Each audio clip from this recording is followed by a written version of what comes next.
All right, I'd like to thank you for joining us today, and I'd like to call the June 13th, 2024 meeting of the Police Advisory and Oversight Board to order. We'll begin with an introduction of board members. Scott Paul. Lucretia King. Dave Hoganson. Tanya Graywind. Conrad Thomas. Todd Spellberg. Joanna Johnson. Thank you. The first item that we have here is approving the agenda. So can I get a motion to approve the agenda? So moved. Second. All those in favor, aye. Aye. Aye. Opposed, same sign. Motion carries. The next item that we have is the approval of minutes from the May 16th, 2024 meeting. Can I get a motion to approve the minutes? So moved. Second. And all those in favor, please say aye. Aye. Opposed? Same sign. Okay, motion carries. The next item that we have on the agenda is there was a request to hold another brown bag session this summer. And so really we'd like to just have a discussion about the best date to hold that session for this group. So discussion. We were just kind of talking, July is kind of a busy month for everybody, but I'm available. Okay. I don't know if that. Anything after July for me? After July? Yes. Perhaps the chief has do you have any times that are better or worse? No, I don't. I mean, I think if you work out what you think works, then we'll take it from there. I would suggest in that planning that we try and hold it somewhere in a community location. Again, maybe like a school or something in a neighborhood for that type of a meeting. But we certainly can have it here as well, I suppose. Just a thought. Yeah, I agree. I really did actually enjoy when we held it even over at the Public Health Building. I thought that was a good location, but I'd be down for. And the brown bag, normally we have that over at the common. We've had it at the Skyway, but yeah, I think from the community police perspective, it'd be great to, even if we ended up at public health, but maybe somewhere else in the city as well. Sure. And we could certainly research some locations once we figure out what date and time will be best. Mm-hmm.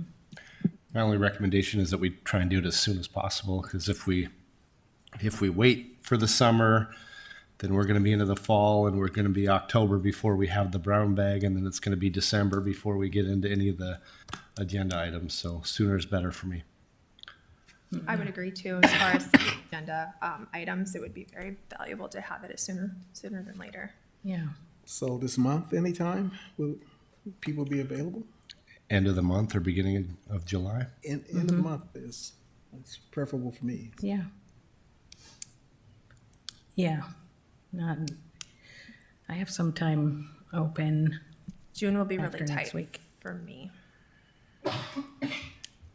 So, what about the end of July? Or is anybody available, or is there any planned out of the country? Okay.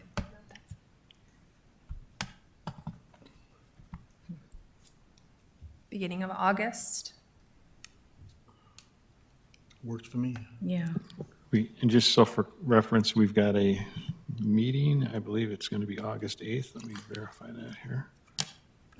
Yeah, so our regular meeting would be August 8th. That's the second Thursday, just for reference. Okay. What about the, The week after that? Like the 15th? yeah, Sounds doable. The 15th? August? Is that a Wednesday? It's a Thursday. The Thursday. Thursday. The Thursday? Week after our normal meeting? Yeah, okay. 15th. That I could do that. Good. And would that be an evening again also? What time would you, Yeah, I believe the last time we had it was 5:30 to 7. Was that correct? Yeah. So that worked pretty well for me. If that works for everybody else. Yeah. That would work. Okay. August 15th. August 15th. So, yeah, we'll do, assuming that all of the stars align for the police department to be able to help us get that going. So August 15th from 5 until 7:30. Or 5:30 to 7. 5:30, 7:30, thank you. All right. Okay. All right, any other discussion regarding that, or are we good to go? Okay, so the next item on the agenda is the public comment period. Those that wish to address the Police Advisory and Oversight Board must use the sign-in sheet. Speakers must state their name and will be limited to 3 minutes. Comments should not contain profanity or personal attacks. Do we have anyone signed up for public comment? Yes, we have one gentleman, Charles Belair.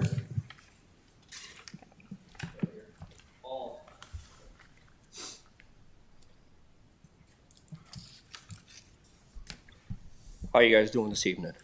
I reached out to the mayor. He told me to come to the meeting because of conduct with the police department. If it was us normal citizens that were driving with no headlights on at dark or taking up a spot uptown to exit like a parking area, we'd get in trouble. But my thing is you got cops that are out there that's doing that stuff. I've met with the chief. He seems to not to do anything. I've got video of it. I've also, this last week, I got pulled over. There was a truck in front of me rolling coal down Broadway. He didn't get pulled over. The officer tried to give me, he said my trailer lights weren't working. And then he tried telling me that my tent was too dark. When they tested my tent, it come back legal. And then he gave me a ticket for my dash cam and my radar detector. Like, why are you going to harass me because I flipped you off? Because I got an issue with that officer. But he wants to violate my constitutional rights because there was nothing else to pull me over. My lights were working. He never gave me a ticket for those. He didn't give me a ticket for any of my tent or nothing. So why are you going to give me a petty ticket for my dash cam? They got dash cams on their cars. It's not against the law to have a dash cam. So my thing is like I told the mayor, it's either A, I get a petition to have the chief resign, or I bring in legal counsel because I'm tired of being harassed by Fargo PD. A week besides that, you guys had Midwest Truck Fest up there. Again, another Fargo PD pulled me over, said I was speeding. I asked him what my speed limit was. He said, I don't know. I said, what did it say on your radar? He says, my radar wasn't on. He goes, I've been an officer for 12 years. I said, well, without your radar gun, you can't just use judgment to give me a ticket. And then he's like, well, I'm going to give you a ticket for your exhaust because other trucks have been speeding up and down. He goes, we're not sure it's you, but he goes, I'm going to give you a ticket. And I explained to him, I bought my truck from the dealership the way it is. Only thing I did is the tent, the radio, and the tires. Other than that, I've not touched the truck. I mean, if they want me to, I got another truck that if I want to fire up, it'll break the exhaust ordinance. So I'm tired that certain officers aren't getting in trouble for doing stuff. That's it. Thank you. Thank you.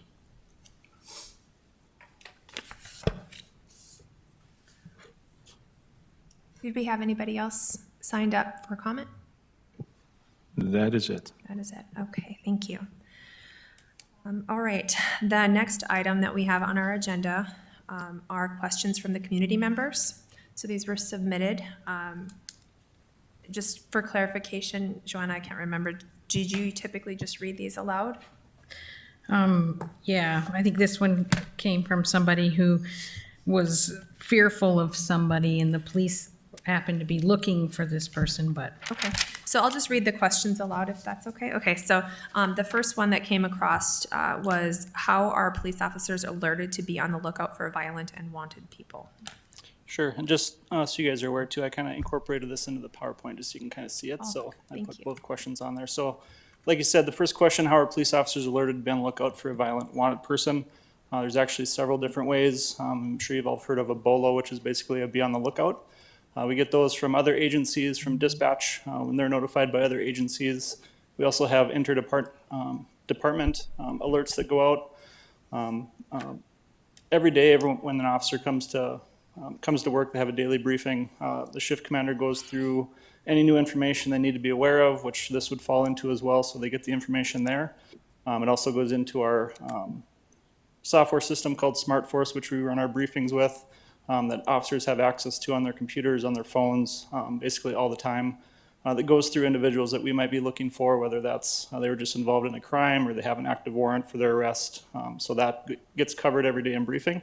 And then the officers can look through that as well on a regular basis to see individuals that we might be looking for to arrest. Same thing if they come across someone and maybe they didn't see that we're looking for them, they would get alerted if they were to run that name, date of birth through the system, through dispatch, through the National Crime Information Center. If it's a nationwide warrant, felony warrant, it'll come back that they're wanted, what agency put that warrant in, all that kind of stuff, so they would be able to understand and know that that person is wanted. If that answers the question. I have a question. Sure. If it is somebody that, you know, you're looking for or whatever, I mean, or if somebody calls in with a tip like, oh, I know where this person was last seen, you know, does that get any kind of a priority being that you're on the lookout for them, or is it just standard priority? It'll depend on the severity of the crime for sure, but if it's a violent person like that that's wanted and someone calls in and gives us information, that would get routed through dispatch. An officer would get assigned to go try to check that out. They come in through different ways, whether somebody calls dispatch or they might call an investigator officer that's working on that case individually. And if they're not working and they leave a voicemail, then it might get missed. But if they call dispatch directly, that would get routed to an officer to go try to follow up on that and see if they can locate them. Thank you. And then there was another question. Correct, yep. So does the Fargo Police Department have a board with warrants and violent offenders' faces so they know who to look for? That kind of ties into the first one again. I talked about our SmartForce software system. Like I said, we use that in daily briefings that shows pictures of individuals that we're looking for. We also do a bi-weekly intelligence-led policing meeting regionally with our local partners. It's also streamed online, so agencies around the state can also view that online. And there we cover people that have active warrants that we're looking for. We kind of try to prioritize the more serious ones, so everyone's aware of that. And that has their pictures, last known addresses, associates that we might be able to go check to try to locate those individuals. We don't have like a board on the wall like you might see in a TV show or something with like the top 10 people we're looking for. But it is accessible to officers all the time through SmartForce, and then they get that, like I said, every day at briefing. Wonderful. Any questions from members? Oh, thank you. Thank you. Thank you. Oh, sorry. I did have an example in here as well. Oh, wonderful. So this is just kind of what like an attempt to locate that we might send out, disseminate regionally. It'll have the person's picture, known information about them, a brief synopsis of what the incident was that we might be looking for, vehicle information, last known addresses, and then kind of what to do if they were to locate them. Typically, these are going to go out to other law enforcement agencies, but there certainly is times where we would put that out to the public. I'm sure you've seen a lot of like attempt to identify stuff like that, but serious offenses, obviously somebody knows who everybody is, so if we're trying to locate them, we have a really good track record with getting citizen tips about where people might be. We've definitely had some success with that, so there are times where we would send that out to the public as well. Quick question, do the police department, do they use any type of facial recognition types of technology to help? We currently don't. There is the North Dakota SLIC Center, like the statewide statewide intelligence center. They do have some of that. Obviously, that has to be linked to a criminal offense that we're looking through. So we can send them stuff, and they might be able to do some of that, but we currently don't have any technology for that type of stuff. Okay. Any other questions? All right, thank you. The next item on the agenda is department updates. Will let Chief Sapolsky. Thank you. Several things here this evening. Our Academy 7 started on June 3rd. We've got 11 folks in there, and with that on paper, our positions are full, which is a place we've not been in a long time. And that really puts us in a position for our budget request for 2025 to add additional sworn positions. So I guess stay tuned for that, but we're pretty excited about that. Our traffic safety team, we have slated to start in late August once this current group of new officers completes their field training. It's going to help us with some of the traffic enforcement issues that we've been experiencing.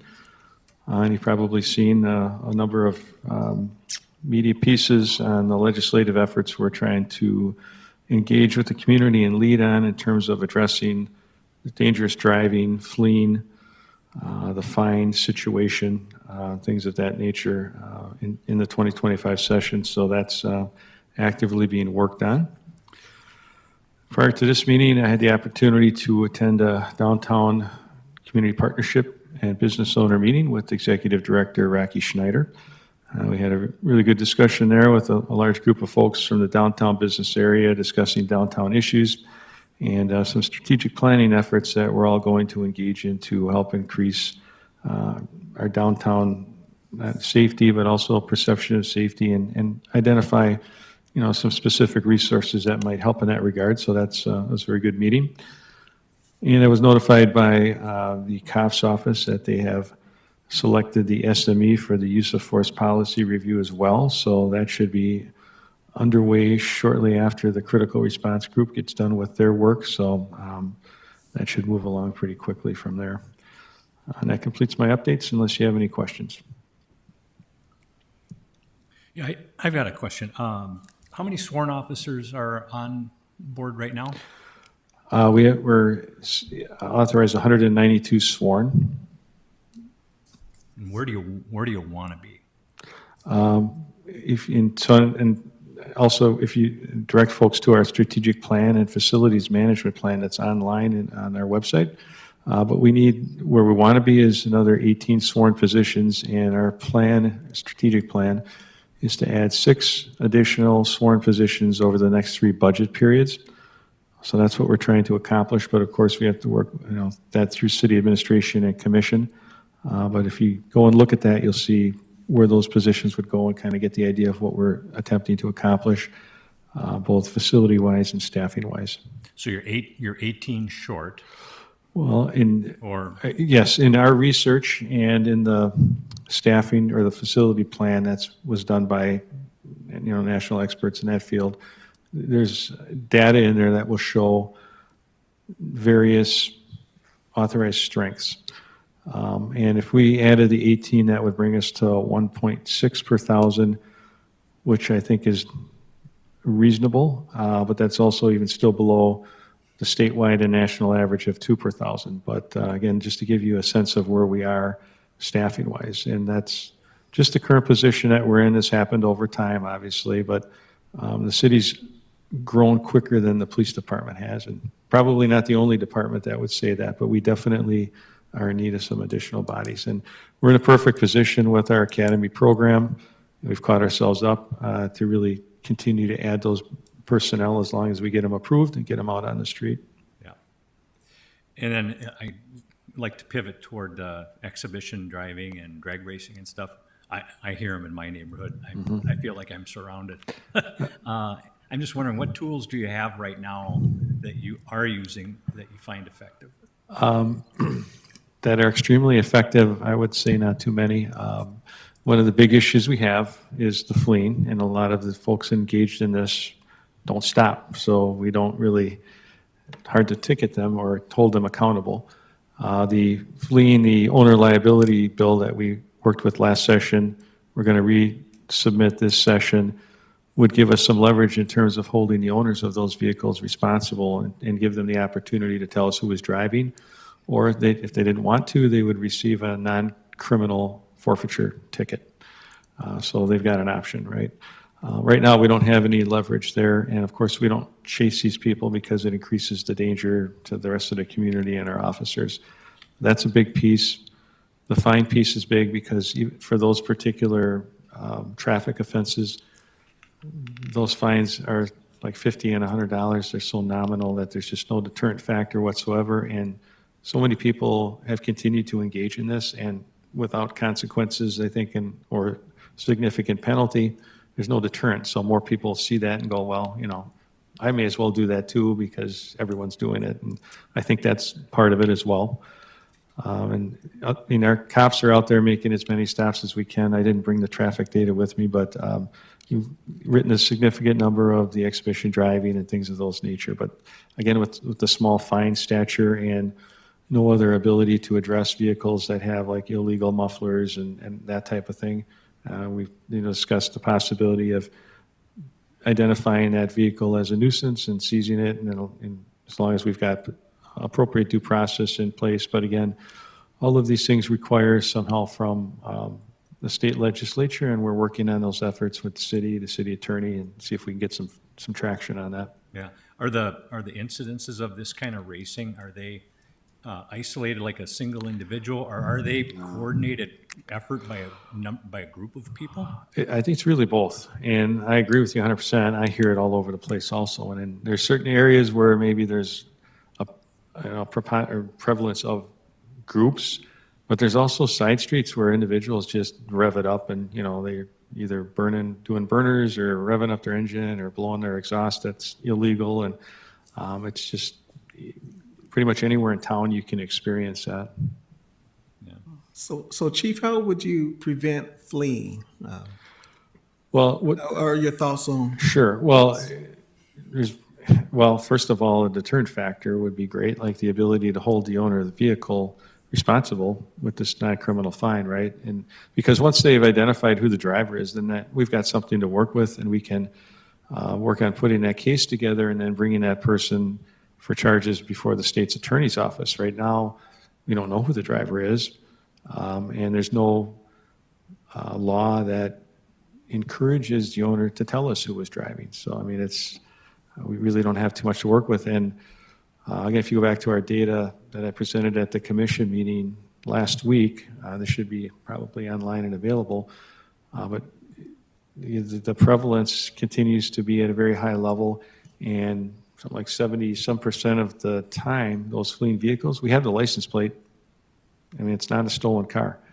So that, it's not like there's stolen cars that are fleeing from us, and that's the main thing. It's not.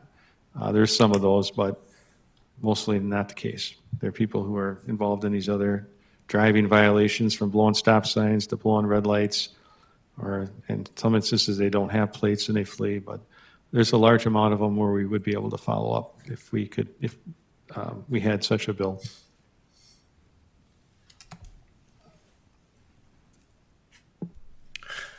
Chief, one of the other things that was covered in the media this week was the Fargo Police Department sending folks to Milwaukee for the Republican National Convention.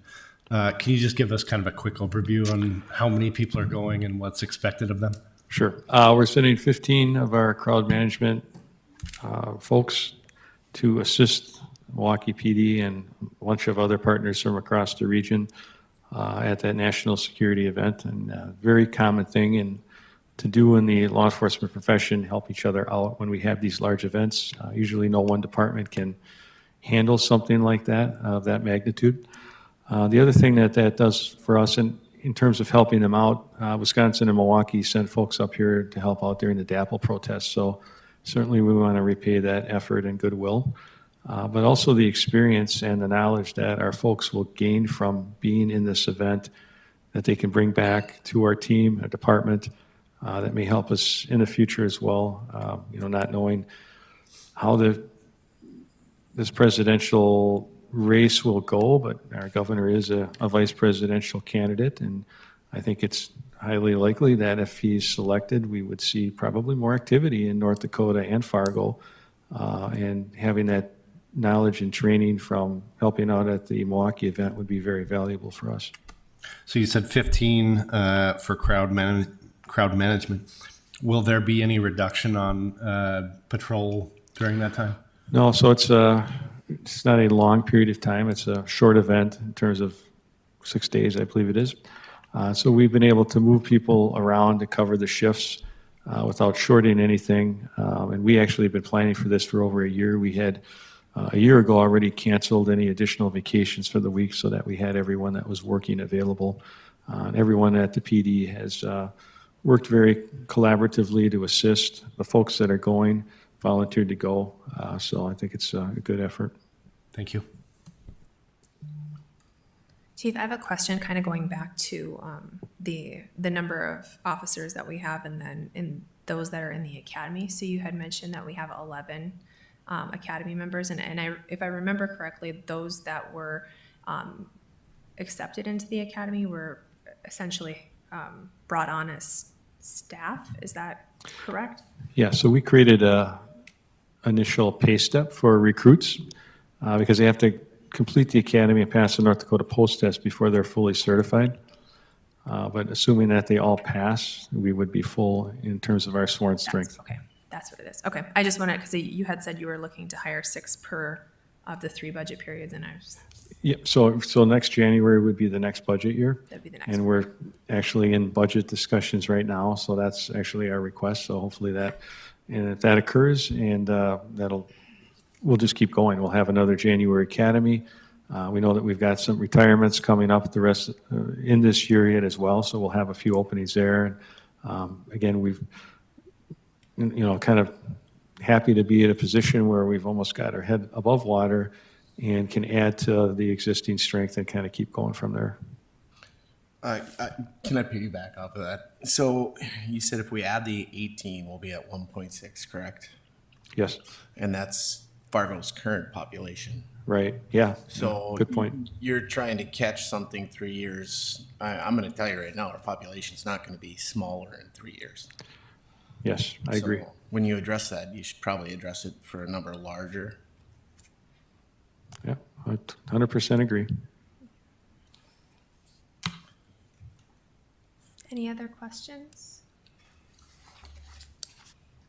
Thank you, Chief. Thank you. The next item on our agenda is the police presentation for intelligence. So Lieutenant Matt Christensen, thank you. Thank you. Appreciate you guys having me back. Is my mic not working? There it is. All right. Appreciate you having me back from last month when I wasn't able to do it. So again, my name is Matt Christensen. I'm a lieutenant in charge of our intelligence unit, as well as the officers that are in the Cass County Drug Task Force and our officers that are in the Metro Street Crimes Unit. So tonight I'll talk a little bit about just kind of our intelligence process. I'll go into a little bit of some search and seizure stuff and kind of how that relates to that. And then just a little piece at the end about some of the technology that we use for that. So just kind of the overall goal of our intelligence-led policing model, just to be proactive at thwarting crime before it happens when possible. Obviously, we don't want to be reactive all the time. If we can get good information on the front end to try to stop it before it happens or identify patterns that we can intervene to stop, that's kind of the goal of that intelligence-led policing. So we do have an intelligence analysis unit at the PD. It's made up of, I oversee it. There's one detective that we've recently moved over there. He kind of shares his time with the street crimes unit as well, just to get that law enforcement perspective to assist me with working with the crime analysts who do an outstanding job, but they are civilians without law enforcement experience. So the 4 of us kind of work together to run that unit. Obviously, down the road, we'd like to increase that a lot. They do some really good stuff for us as of right now. So that's kind of what our unit is made up of. And again, their role, receive and gather information from sources, obviously consistent with the law, in support of our efforts as a police department to provide tactical and strategic intelligence, which I'll talk a little bit about in a minute, on the existence, identities, capabilities of criminal suspects and enterprises to help us with our crime prevention and enforcement objectives and priorities that we've set for the community. So kind of what governs how we collect information that might turn into criminal intelligence is the Code of Federal Regulations 28 CFR Part 23. Basically, criminal intelligence information shall only be collected if there is reasonable suspicion that the individual is involved in criminal conduct and the information is relevant to the criminal conduct or activity. So basically what that says is we can't just take any information we want from people. It has to be, if we're gonna keep it as criminal intelligence, it's gotta fit these guidelines. And I'll talk a little bit more about that as well. Reasonable suspicion, people often ask what that means. So that's established when information exists, which establishes sufficient facts to give a trained law enforcement officer a basis to believe that there is a reasonable possibility that an individual or organization is involved in definable criminal activity or enterprise. So if we get information, trained officer recognizes that could lead us to believe that they're involved in some type of criminal activity that we can identify. That's reasonable suspicion that we can start to work on the criminal intelligence piece of that. So how do we get the information? Officers submit information to IAU resulting from investigations, contacts with citizens, calls for service that they go on. Obviously, they take reports when there's criminal activity, but there might be something that doesn't rise to that level, but might be suspicious, some that we should follow up on. They might submit that to us through a tip submission. So we can follow up on that, vet that, and find out if that's going to be something that we could include as criminal intelligence, and we can work through an investigation. Same thing with other law enforcement agencies. You know, if West Fargo is dealing with something on a call for service and they get information related to some criminal activity that might be occurring in Fargo, obviously that's outside their jurisdiction. They would pass that information on to us, and then we would kind of run that through the intelligence cycle, which I'll show you here in a minute. Our crime analysts, in addition to collecting information like this, do monthly statistical reports like traffic data that the chief was mentioning, other types of stuff, motor vehicle fleeing, all that kind of stuff. They kind of keep track of that on a monthly basis, or as needed if there's information that we need to get out to the public. They do a lot of that analysis. And through that, they might develop patterns of crimes that we need to kind of look at and analyze. And then, like I talked about at the beginning, if there's a pattern that they notice, like a garage burglaries, for instance, happening at a certain time of day of the week, location of town, we can kind of start diverting resources to that and try to intervene on that so it doesn't continue.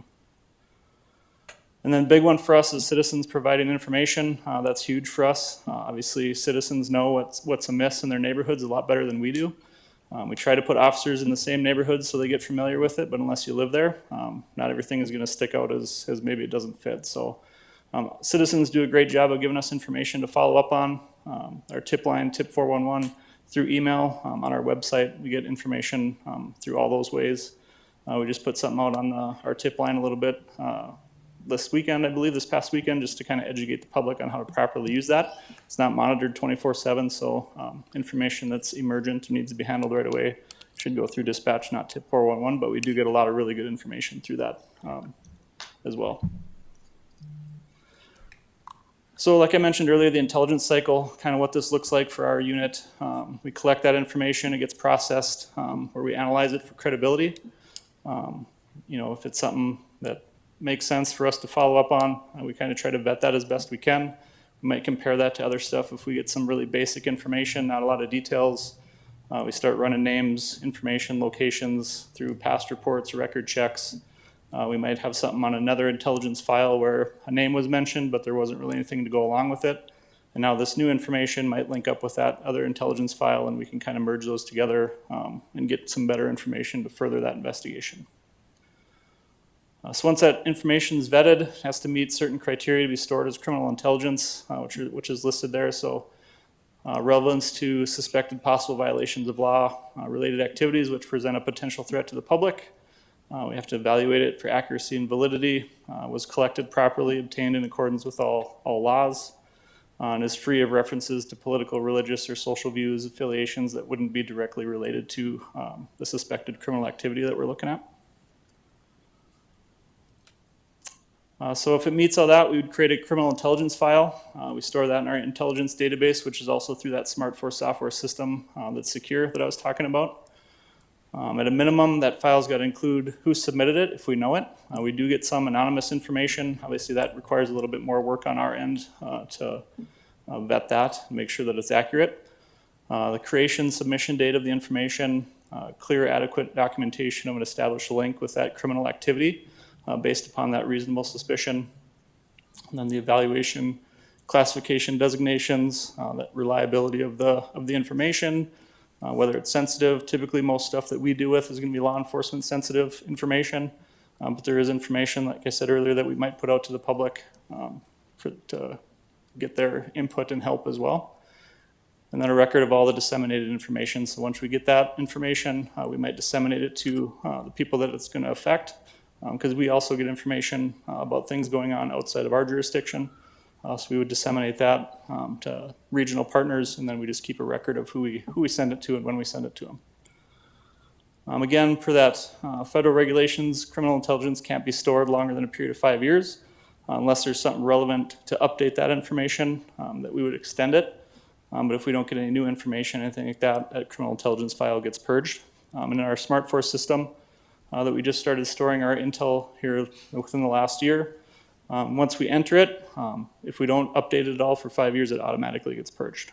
So that's a lot more convenient for us than the way we used to do it. We'd have to go through manually and just audit that and make sure that once it hit the 5-year mark, we were purging it out of there. All right, so once we have that file, we would disseminate it to the necessary stakeholders. Again, we're going to continually reevaluate that information for legitimacy. Like I mentioned at the beginning, there's a couple different kinds. Tactical intelligence regarding specific criminal event that can be used immediately by our operational units, officers to further criminal investigation, plan tactical operations, or provide officer safety. And then strategic intelligence is more of that long-term concerning existing patterns, emerging trends, activities designed to assist criminal apprehension, crime control strategies to accomplish both short and long-term investigative goals for the department. So kind of some examples of those: tactical intelligence, a citizen calls in, says, I heard there's going to be a big fight involving all kinds of individuals at a certain location, date and time. We're going to supply that information to the officers that would work that area. If it's relative to school-age kids, we might contact the school resource officers and see if they can provide any information on any of the names we might have or associates. We might go out and try to make contact with them prior to and just talk to them that we have the information, we know what they're going to try to do, and try to stop that from happening altogether.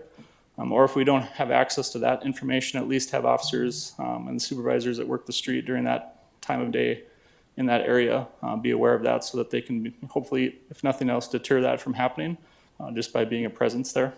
So that's kind of an example of what that tactical right now intelligence, we can direct our resources to it right away and try to stop that from happening basically. And then strategic intelligence, again, if we identify a pattern regarding, say, residential burglaries, where, when, and how they're occurring, we're going to get that information to the officers, again, that work that area. Supervisors, they might direct, if we have a lot of officers working, certain officers to work that area of town, be a presence, try to deter it.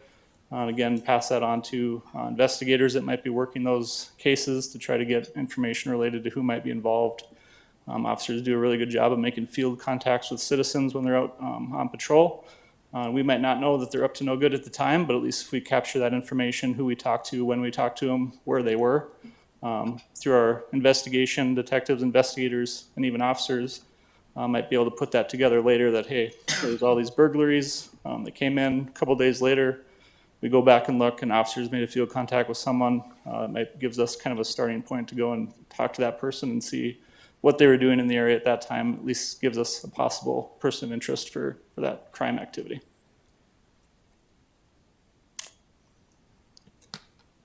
All right, so I'll go into a little bit about search and seizure and how it relates to how we gather information. Obviously, this could be probably like a couple of weeks long of information, so I'm not going to get too far into the weeds, but just kind of what we deal with the most. So obviously, this is related to the Fourth Amendment, which is the right of people to be secure in their persons, houses, papers, and effects against any unreasonable searches and seizures. And no warrants shall issue upon probable cause supported by oath of affirmation. And then in those search warrants, we have to particularly describe the place to be searched, the persons, the things that we're going to seize. And I'll talk a little bit more about that here in a minute. So we obviously don't have the authority to search property, seize persons or effects absent a search warrant or probable cause, with some exceptions. So this is specific to search warrants, kind of what the exceptions are, how we can do things without a search warrant. The biggest one for us is consent. Obviously, citizens have the right to consent to a search of their person or belongings, and they also have the right to revoke such consent at any time. So for us, even if we go to a call for service and somebody wants to report something, we can't just walk into their house and take the report. Obviously, we have to be invited in, which is basically consent for us to go into their house. It gives us that authority.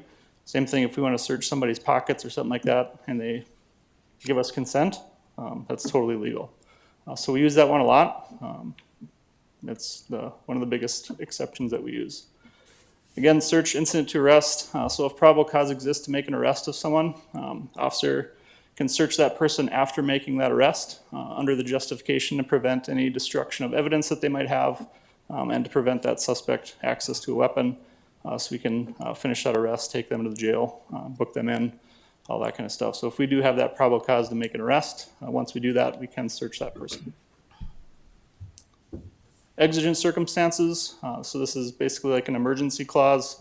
So if we need to provide emergency aid, prevent death or great bodily harm, or hot pursuit of a fleeing suspect, and then the prevention of imminent destruction or evidence. So kind of some examples to put that in context.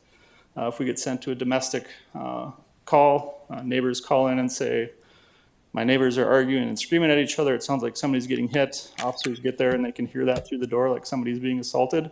We can make entry into that apartment or house to stop that from happening under that exception. The only caveat to that is once that emergency is done, we have them secured. The emergency part of it is over. If we want to do any further searching for anything for any reason, obviously then we would need to get a search warrant. The hot pursuit one is if someone's running from us, we're chasing them and they run into a building or a residence, we would be able to follow them in under that hot pursuit exception. And then the prevention of imminent destruction of evidence, we don't deal with that one a lot, but it is an exception if we're going to take a report of someone and we're standing in a legal place where we have the authority to be and we witness them damaging or destroying evidence related to the reason that we're there, the crime that we're there to investigate. That would be an exception as well. And the court certainly looks at the totality of the circumstance in those cases to make sure that we're within our legal means. Vehicle searches, again, if probable cause exists that a vehicle contains evidence or contraband, no search warrant would be needed. Courts have explained that the mobility of a vehicle would allow them to quickly be moved from the jurisdiction if we were to wait and take the time to write a search warrant, get it granted by a judge. But again, we have to have that probable cause. So what that means is if I pull somebody over and I can see, as I'm talking to them at the window, I see something illegal in the car, that would establish probable cause for me to search the vehicle, if that makes sense. There are other circumstances as well. Those are the big ones that we use probably the most often that would allow for a search or a search absent a search warrant.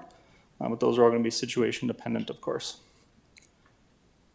And then searches and seizures by law enforcement is something that's very scrutinized, and we strive to err on the side of caution to ensure that we're within our legal means.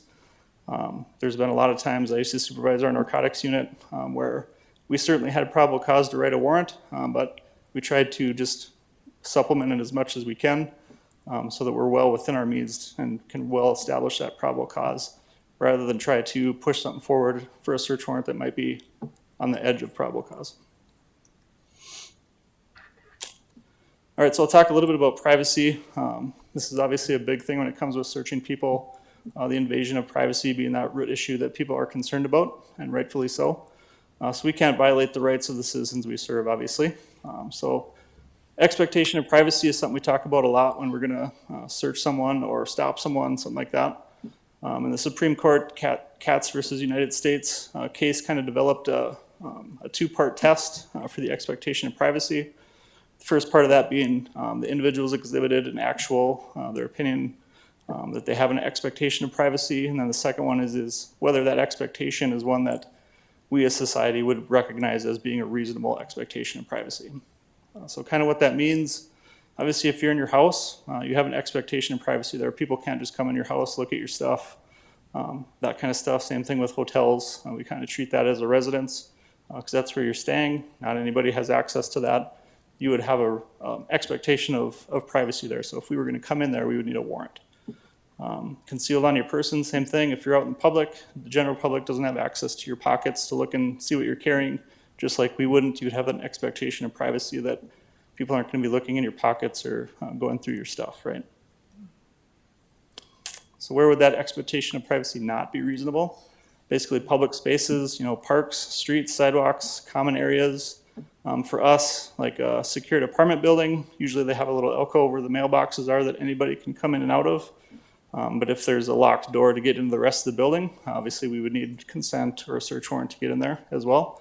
So those are what those common areas are. So if someone's doing something in one of those entryways and we catch them, we decide to search around that area where they put stuff. There's no expectation of privacy there, so we wouldn't need a search warrant to search that area.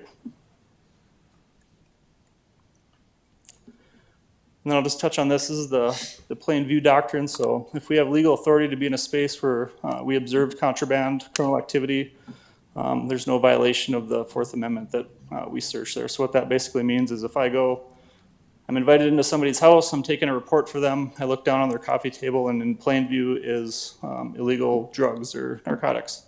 I didn't conduct an illegal search because I was there legally, and I can seize that and charge them with that if I so choose, or arrest them for it. But if I wanted to search throughout the rest of the house, I would need a search warrant. But if there's stuff in plain view like that and I'm in a legal space, it's not an illegal search. Kind of how we test that is we always ask ourselves, are my feet legal? Am I standing somewhere where I have the authority to be without a search warrant? And if I am, and I see something, that would be a legal search. All right, and then just a little bit on technology. So we have license plate readers on all our vehicles, our squad cars. They work really great. They're constantly running plates, and if a stolen vehicle drives by and the license plate reader catches it, the officer driving gets an alert. They have to verify that it's correct, that read the license plate correct. We've caught a ton of stolen vehicles that way. Again, getting that information when a car is driving on a public street is a good search. There's no expectation of privacy from someone looking at their license plate, obviously. Where there's some issue with that is if we were to drive by somebody's house, their vehicle's up in their driveway, away from the public part of the road, we would probably have to get a search warrant if we were going to go take that vehicle off their property if it's not in a public right-of-way. We can still see it from the road and get that probable cause, but to go get it if it was stolen or something like that, we would need a search warrant. Surveillance cameras, that's another up-and-coming, obviously, technology. So viewing public spaces, there's no expectation of privacy. It does enhance the ability of a person to see things, doesn't enhance the ability of a person to see things that they wouldn't already be able to see if they were standing there through natural means. Obviously, cameras can zoom in, but that'd be the same thing as if someone just walked closer to the person if they're in a public space. So those are also a tool that we use. We also have some cameras that are stationary license plate readers as well in public areas as cars go by, that we can put plates in that we might be looking for to kind of go along with that, the first part of the presentation. If we're looking for someone, we know what vehicle they're driving, we can put that plate into that system, and if that plate drives by one of our license plate readers, we'll get an alert that the vehicle just drove by. UAV drones, we do have a regional drone team. We use those typically for like crime scene reconstruction, traffic crash reconstruction, looking for missing persons. We might use them for searching for suspects safely. Same thing with those, there's a lot of restrictions on those. Per state statute, information obtained from an unmanned aerial vehicle is not admissible in a prosecution or proceeding within the state unless we get that information through search warrant, exceptions to the warrant requirement, just like any other search that we would do. And then also it says information obtained from a UAV can't be used in the affidavit to get, or affidavit of probable cause in the effort to get a search warrant. So we would still have to get that information to establish that probable cause from other means to get a search warrant if we wanted to basically conduct a search on somewhere that we got information on. And then also the FAA regulates the use of drones pretty heavily. So just kind of a summary. So utilizing information, criminal intelligence to enhance our investigative abilities to further our mission of disrupting crime activities in our community is really the basis of what our IAU tries to do. We try to get that information to our regional partners in their jurisdictions as well as our officers that are out working the street to really have an impact on that. But at the same time, we have to work within the parameters of our legal authority to provide the highest level of service to the citizens and make sure we're doing things the right way for the right reasons. Any questions do you have for me? Yes. Oh, okay, thanks. Officer Christensen, is there any procedure or methods that guarantees that a search warrant has been served at the correct location? How do you vet that? Yep, so anytime we do an operation like that, we're gonna go serve a search warrant, we do an ops plan, we do a pre-operation briefing where we make assignments, who's gonna be in charge of, if the door is locked, getting the door open. And one of those things is doing address verification to make sure that the address on the warrant matches the address that we're going to, and then also matches the address on the operations plan. Then we also deconflict that, so we put that into a system that goes nationwide. So, and basically what that means is we don't want to go to a location that maybe another law enforcement agency is going to be going to at the same time. That would create issues. So we call that deconfliction, where we put that in the system, goes to a nationwide system. So if any other agency were to be doing something in that area at the same time, we would get a phone call right away saying, hey, just so you know, Fargo PD is going to be going to this address, this date and time, and then we can make contact with that other agency and deconflict that, so we're not trying to do the same thing or get in each other's way or anything like that. I've got a question. Sure. Can you go back to that slide on drones? Yep. So information obtained from an unmanned aerial vehicle is not admissible. Does that extend also to a piloted aircraft? Or is that, what are the rules for an aircraft with an actual human pilot? You're talking about like a fixed wing airplane, Yeah. someone's in it looking down? Yeah. I believe that would be separate from this. I think there's different parameters than that for how they would gather that information. I'm not super privy because we don't have an airplane at Fargo PD or a helicopter, so I couldn't Okay. give you a good answer, but I can certainly research that and get you the I'm- information. I'm back to my road racing and Sure. and stuff, and I sometimes wonder if drones could be useful in that kind of a situation. Yeah, and I maybe can help a little bit on that, that the plane is an open view, and so that there's no restrictions on what they can see from the plane, unless they were looking into some private area of somebody's home. But in the flyovers, we use the planes with the highway patrol when the cars flee and things like that. So everything in the public arena or large open fields that they can see from the plane, there's no protections from that information. So we do that with our traffic enforcement operations. Drones may have some applicability, but remember that they have an operational limit in terms of distance, and they have to be within some type of view of the operator. So if a car starts fleeing, there's really no way that a person operating a drone would necessarily, unless it was a very short chase or something, and actually would keep up with it. Does that make sense? It does. It seems to me that there could be situations where information gathered by a drone would be absolutely proper. I just find it curious that it seems like a tool that could be used under the right circumstances. And just like anything else, like it says in there, if we have probable cause to think that, a crime is occurring and we want to use that as a tool to search something, we can do that with a search warrant. We just have to outline that on the search warrant and a judge has to sign it. Okay. There's a lot of places that write search warrants to use a drone to search all kinds of things. And I mean, if we have a search warrant to use it, we'd be totally fine. And then we could use that information. And it is admissible, it's just not specifically usable for an affidavit of probable cause or obtaining a search Okay. Another question about expectation of privacy within one's own home. Does that expectation of privacy in one's own home extend to the homeowner's use of their mobile phone, online computer, Ring doorbells? Does that same expectation of privacy extend to the homeowner using those devices? Yes. Yep. If we wanted to get information off someone's phone, their IP address, their computer, all of that we'd have to get a search warrant for that. Is What that about what you're social asking? media? What's that? Does social media cover that? Same thing. Yep. If we need to get something off somebody's social media account, now if they put stuff out there that's anybody can go on Facebook and look at, we can do the same thing. But if we wanted to get something that isn't accessible to everybody online, we would need a search warrant for that. So if it's publicly accessible information, there's no expectation of privacy. However, if you needed to look at someone's drafts on Instagram or something like that, obviously, then you would need the Correct. search warrant. Okay.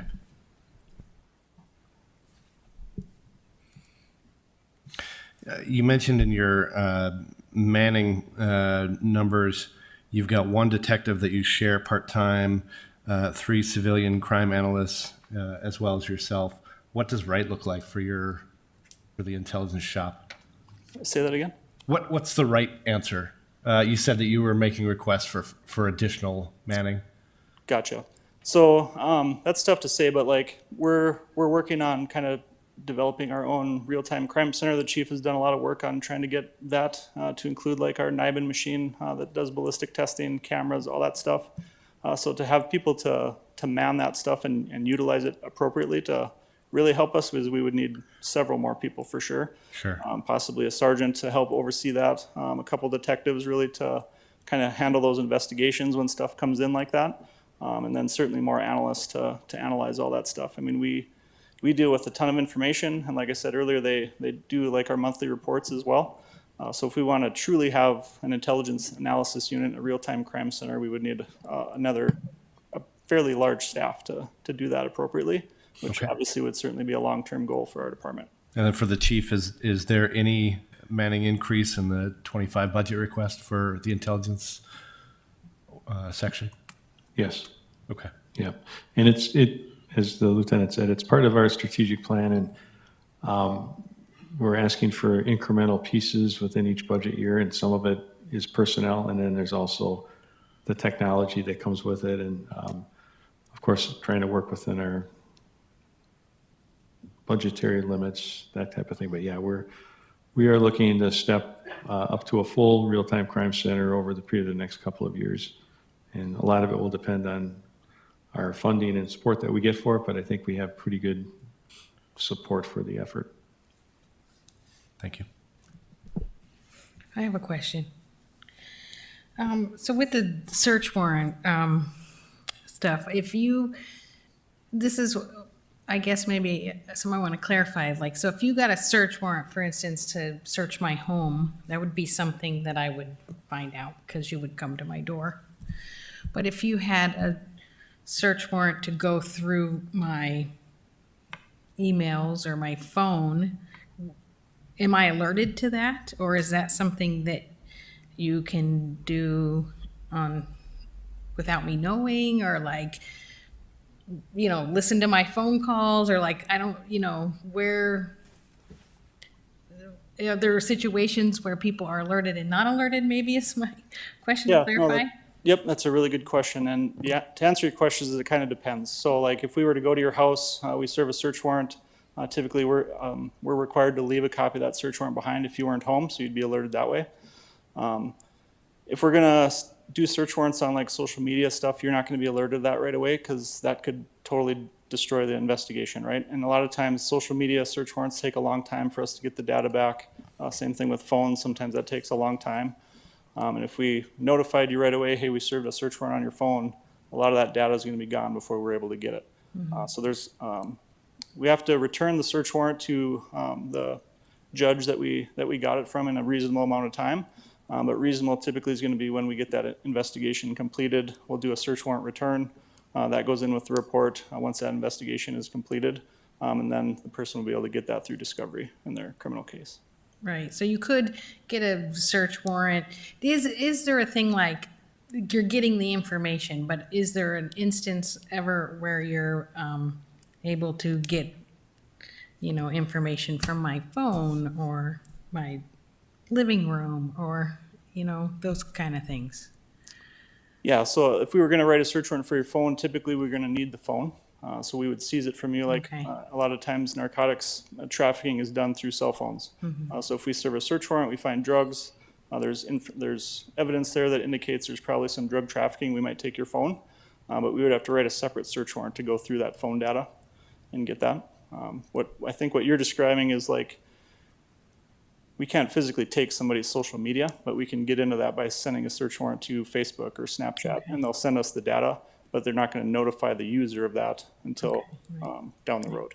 If that makes sense. Yeah.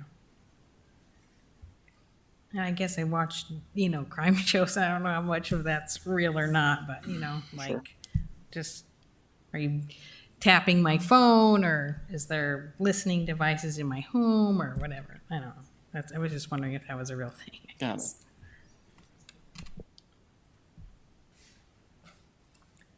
All right, do we have any more questions? All right, thank you. Thank you. All right, do we have any other business to address during this meeting? All right, If not, hearing none, this meeting of the Police Advisory and Oversight Board stands adjourned. Our next meeting is scheduled for July 11th at City Chambers. Thank you for coming.